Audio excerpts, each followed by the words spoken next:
Good morning and welcome to Speaking of Gas.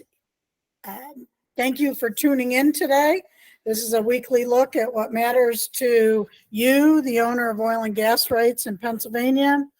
It's brought to you by the GasWellGuru, and we're about educating and advocating for the landowner. This webcast is recorded and can be viewed on our YouTube channel, my YouTube channel, and you can view all the past recordings also. So I'll just mention again, this is a new day and time. You can tune in on Thursday mornings at 9 o'clock unless something interrupts my schedule, but this seems to be working out a little better for me. So today we have a couple of new topics, and that is I'm going to talk about well records and well completion reports. And then I'm also going to do an update on Senate Bill 654 because there was a new action on that, and I covered it last week, gave information on it, and now we'll do an update. So let's go to the presentation. I did put up instructions to ask questions, and I certainly will welcome them and will likely answer those at the end of the presentation.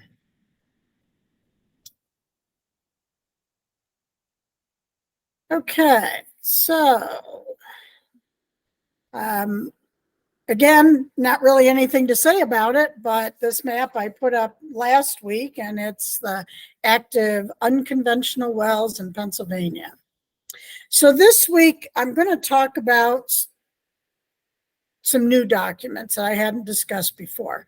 I've talked about e-submissions, what's in them, how it can be helpful, well pad permit documents, location plats, and then this week I'm going to add in well records and completion reports.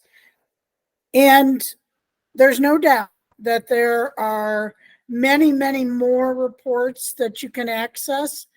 Some of them will probably never be of interest to you, but at different times there may be reasons that you would need any of the reports that DEP puts out. And all these that I have listed are required reports that companies have to file with the state.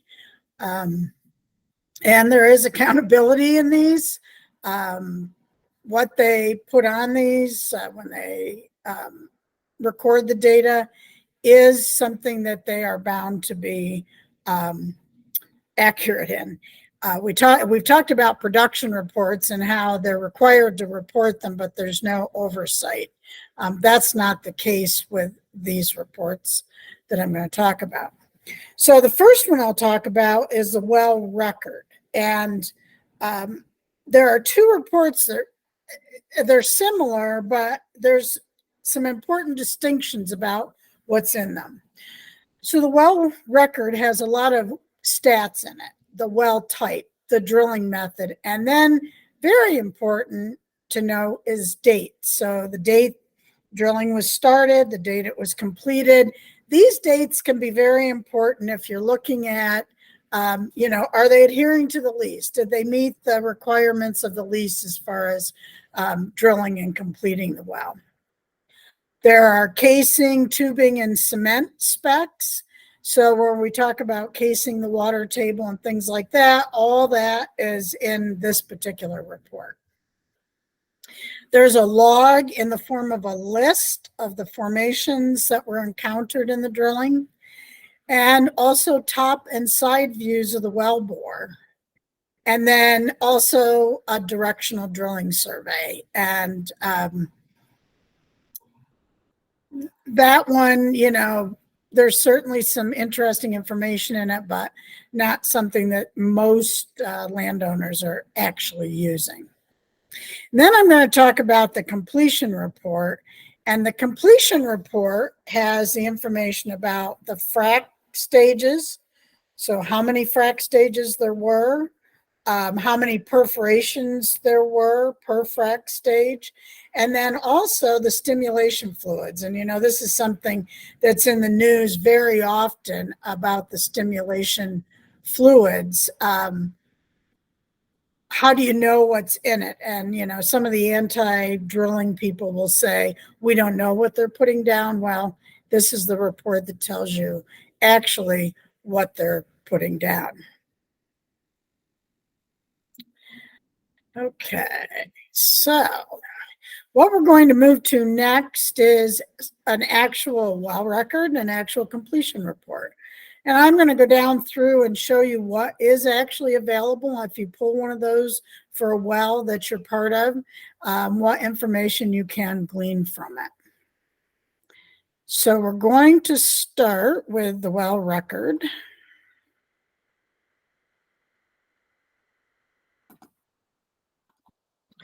Okay.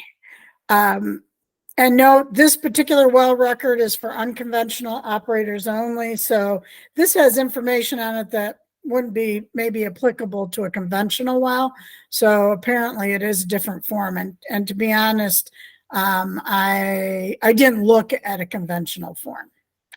So this has operator information. This is Seneca Resources, the particular one I pulled up. The well information, here is the API number. I've talked about this a number of times. This is the number that needs to appear according to recent legislation on your royalty check for each well that's in production. And the 37 denotes the state. 117 is the county. This one happens to be in Tioga County. And then the last 5 digits is a unique well number. Then there are 4 numbers after that. And this is a good example of it. Is there are cases where there's deviations, other wells off from that same well bore, et cetera, that there would be numbers in there. And I've seen a couple of those on these unconventional wells in the state, not very many. The farm name is here, Bauer 849-68HU. So the Bauer 849 would be the pad, and then that's an individual well number that corresponds to this API number. The county, the municipality is Middlebury Township, and the quad that it's in is Elkland. And we haven't talked about this before, but in the United States, all the land is divided up into this USGS, these USGS quads, and they have a unique name, and they a lot of times will be names you hear of in the area. But if you're in the Elkland quad, it doesn't mean you're in Elkland Township or Elkland, the town of Elkland, anything like that. This is a different designation. Next, we see the well type, and this one denotes that it's gas. And the orientation for the well is a vertical, or in this case, they've selected deviated from vertical. So that's apparently representing the horizontal wells. And I honestly don't know here if this was an electronic form and because they checked gas, that oil is no longer on here, or if there are no oil wells in Pennsylvania that are actually unconventional. So I honestly don't know the answer to that. But it may be, if this is an electronic form, when you check a box, it maybe has eliminated some other choices. The drilling method in this case was rotary and mud. And here's those dates I talked about. This has the date that the well was started. That would be when it was spud. So if you look on the spud report, it should be July 25th, 2023. It was complete on 11/12, and drilling was complete. And then they also said here that the well, that was the completion date. And we'll look at the actual completion report and see what was added to that. Has the surface elevation, the true vertical depth. This is the deepest depth they reached was 11,327 feet. This one is a Utica well, and that's about where we're at in this county, in Tioga County, for that. Total measured depth was 27,708 feet, and so that minus the true vertical depth is going to get you in the ballpark on the length of the lateral, which is about 16,000 feet. Okay. Then I mentioned there's cement information. This has the specs on how they've cased that well on the way down. They're very interested in how the water table was cased, and there's a note what controls were used, if any. We use cement with gas block properties and run an inflatable packer on the intermediate string. It's set below the surface casing shoe. Doesn't mean a lot to me, the language, but this is their gas migration controls. Gas migration is usually the source of when you have gas that escapes through the process that could have the potential for methane to occur in wells. So these are the specs here. This has what kind of tubing, casing and tubing was put down at the various lengths and when they did that. Okay, the next page is the log of formations. And so you'll see this, you know, every company, every log company has its own format that they put this in. And this one actually spans 2 pages. It was Pipeco Services, was a casing source. The cementing company was Halliburton, the hardware supplier Innovex, and the logging company 9 Energy Services. So 9 Energy Services would be the company that's in the logging shack there on the drilling site and recording these logs as they drill. So it's kind of the important information is as we get, this is where they really are paying attention to the shale formations, because you could see in any of these formations additional production. So the Geneseo Shale, as you come down here at 4,600 feet to 4,624 to 4,679, right here, this column is that they had a show of gas. They show the water table, gas, and if they encountered oil. They have a show of gas at 4,624 feet in the Geneseo, and I've talked about this before. The Burkett Shale is in the Geneseo formation, and we have seen production across the state in the Burkett formation.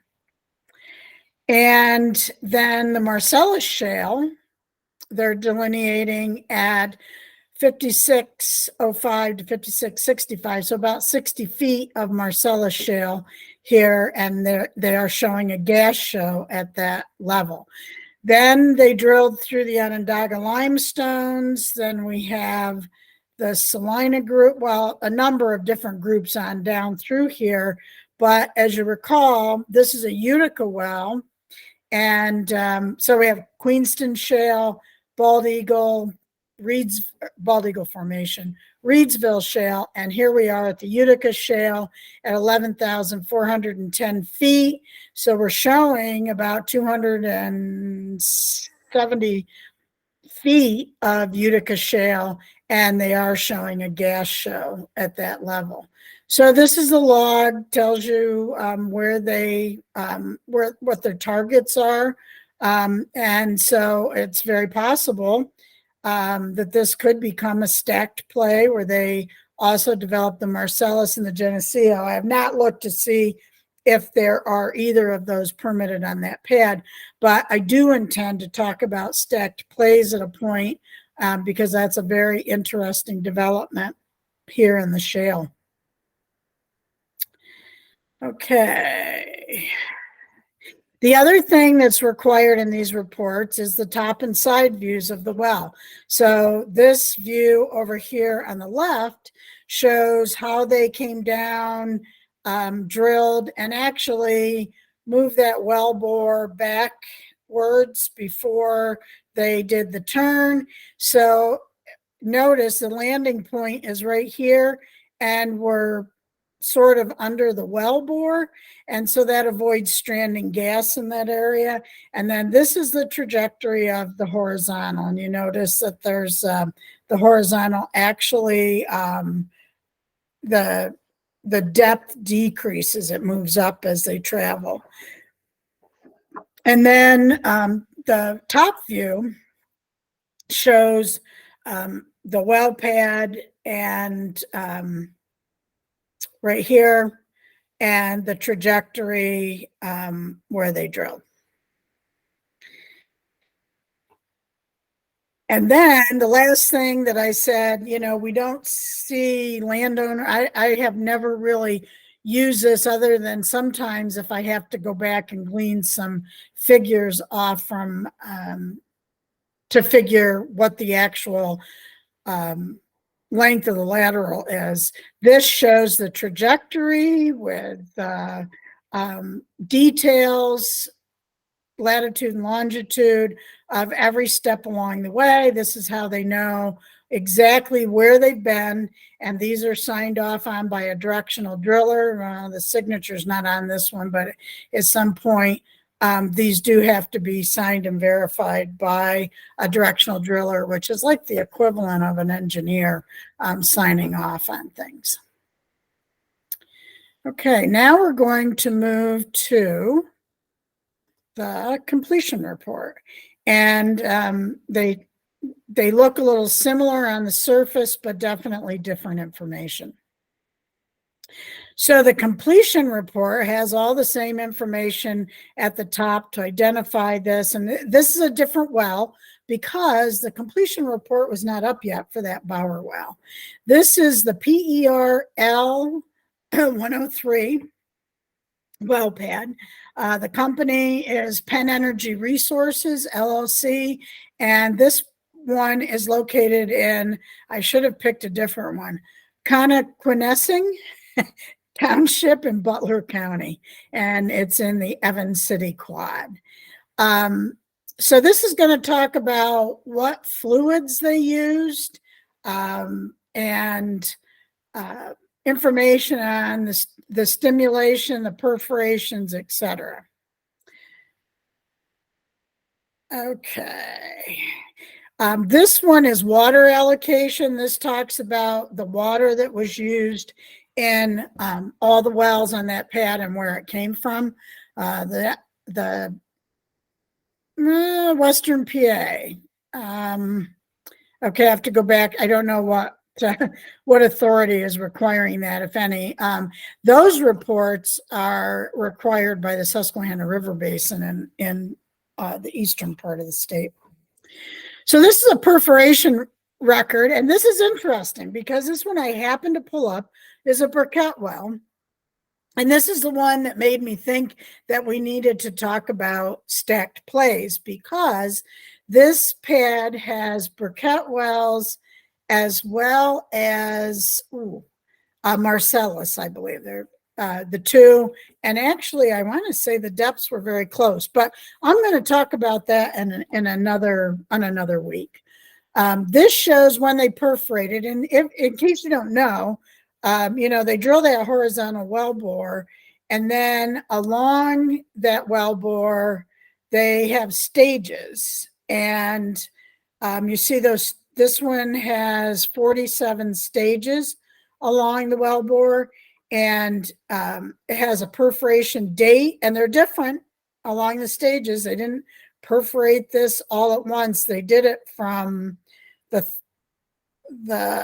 let's see, August, the end of August through the 3rd. Looks like it took them about 4 or 5 days to perforate all the stages. And it shows the number of perforations per stage. So that's the number of holes that they shoot out with this perforation gun in that stage. And that's where those frac fluids are going to, as they frac that well.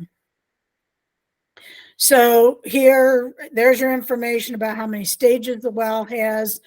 Recently, I did a report. A member had a question about, can we know how many, what the length of a lateral is in relation to their production.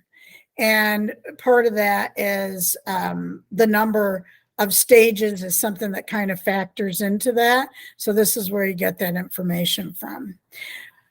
The actual stimulation information is when they fracked it. So you can see that it looks like they started fracking that well. It kind of looks, if this is correct, that they perfed and fracked as they went. Which is interesting, and I just haven't necessarily seen that before. And it could be one of those things I don't know. I don't know. There's so much in this complicated industry that you can't profess to know it all. Sometimes you do make wrong assumptions. But this shows when they fracked each stage, the pressures that they fracked it at, how much sand they used, and also the water they used will appear in this. And here's the stimulation, the additives that were included here. And I'm not going over that. That could possibly be a topic for another time, but I certainly don't profess to know a tremendous amount about that. So So the well record and completion reports are something that you can put together. If you want to put together a package of what your well is about, we're talking a location plat that talks about where the lateral is going. Maybe you're looking at an area of review summary ahead of time to get a heads up on it. And then after the well is completed, we've got production reports that 2 months after the well has begun production, you can see what they've reported to the state.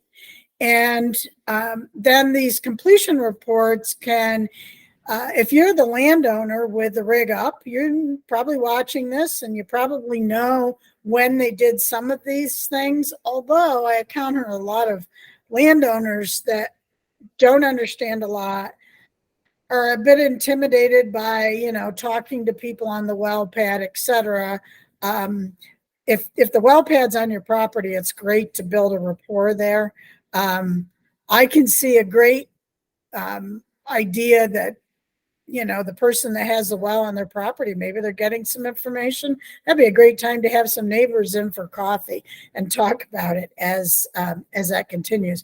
But those completion reports and the well records can give you a lot of information, and I think it's great to print that stuff off or, keep a file, whether it's electronic or printed, about your well. What dates did they do these things? Keep that with your lease and division orders and other documents to have a complete record of everything that's happening. Okay, so I'm going to go back to the PowerPoint for a second. And last week we talked about the depletion allowance deduction. And, Schedule E on your federal return, we have a bill out there that would allow the percentage depletion deduction to be taken on Pennsylvania, and that's Senate Bill 654.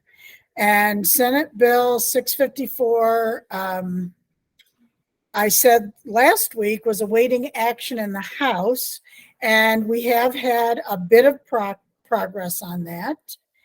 And Okay, let me share this.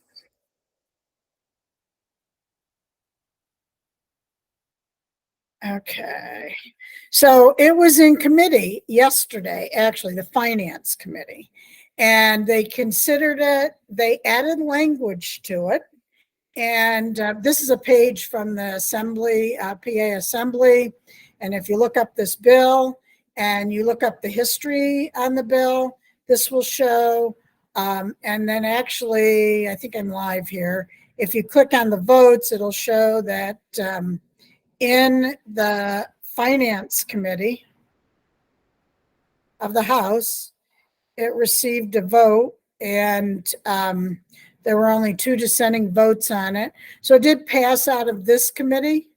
What I see now, or what I just heard, was that because they are done with this year's session, this would has the potential now to go to the floor, or possibly be connected to appropriations, that it could go to the floor for a vote. It's passed out of the Senate.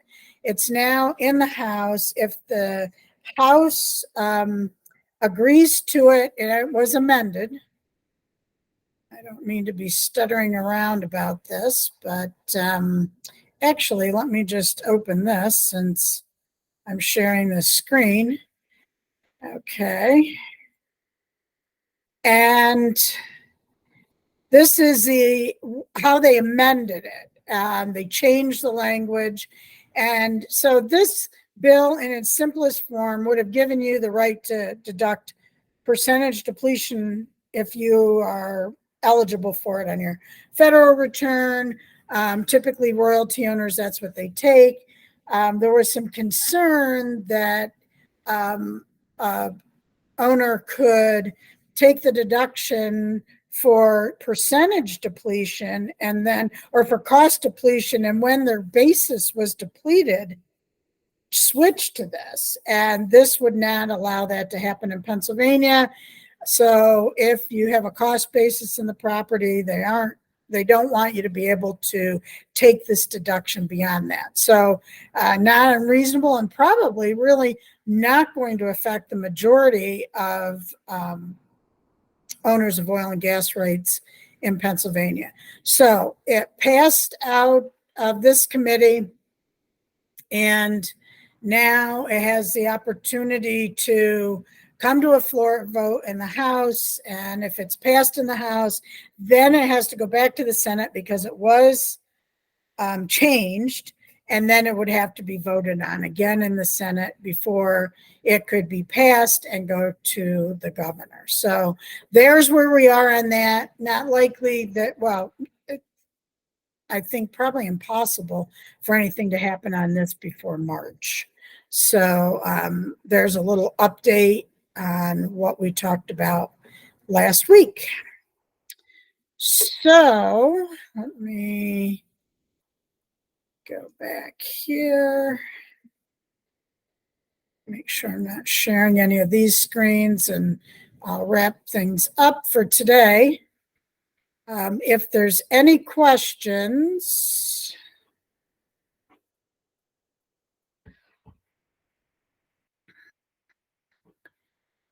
Okay. Cancel. Okay.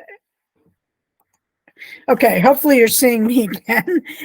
So thank you for tuning in. Let me just check and see if there are any questions. And I don't see any. Sometimes I get questions after the fact from people that have tuned in, or inquiries about how to get these reports from R&R Energy Consulting. So I certainly welcome any opportunity for questions at any point. Thanks for tuning in. I'll be up again next Thursday at 9 a.m. And the same link, once you've registered, the same link will work each week. And again, you can view all the past recordings on YouTube and tune in for new topics each week. And I would be remiss if I didn't also say that please consider joining the Pennsylvania Oil and Gas Landowner Alliance. That's POGLA, and that's POGLA.org. And that information that I talked about on Senate Bill 654, legislation like that would not be coming up for a vote at all if it were not for our organization. We are the only organization in Pennsylvania here solely to represent the rights of oil and gas owners in Pennsylvania. So from R&R Energy Consulting, the GasWellGuru, thanks for tuning in.